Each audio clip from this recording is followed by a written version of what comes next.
Greetings everyone. Here we have a tic-tac-toe game commonly known as X and O.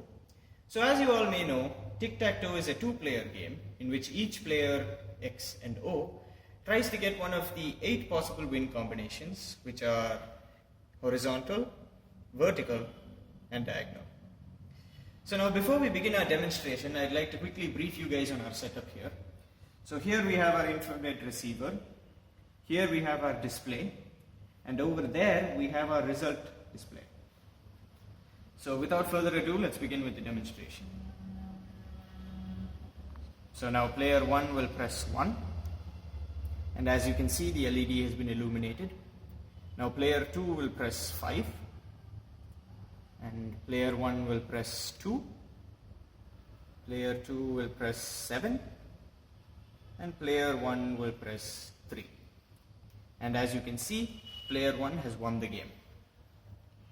So our tic-tac-toe game consists of 3 main modules, the first of which is the infrared receiver module. So we are using a TSOP 1738 infrared receiver along with a Raspberry Pi and a couple of infrared remotes. So these remotes interact with the TSOP, and with the help of the LIRC libraries in the Raspberry Pi, we're converting these infrared inputs into outputs which act as inputs for module 2. Now we move on to module 2. Module 2 consists of 3 main parts.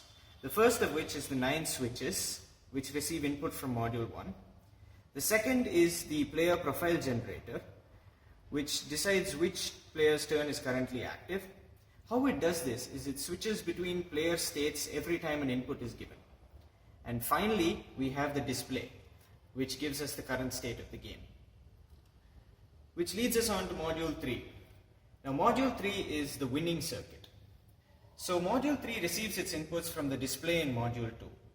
So what the winning circuit does is, it checks the 8 possible winning combinations which I alluded to before for both player 1 and player 2.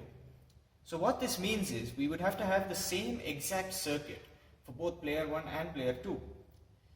So to reduce this complexity, what we did was, we duplicated the inputs from the display on all 4 sides of one single compact winning circuit, and with the help of the player profile generator, based on which player is currently active, if any one of the win combinations are encountered, the appropriate result LED will be illuminated.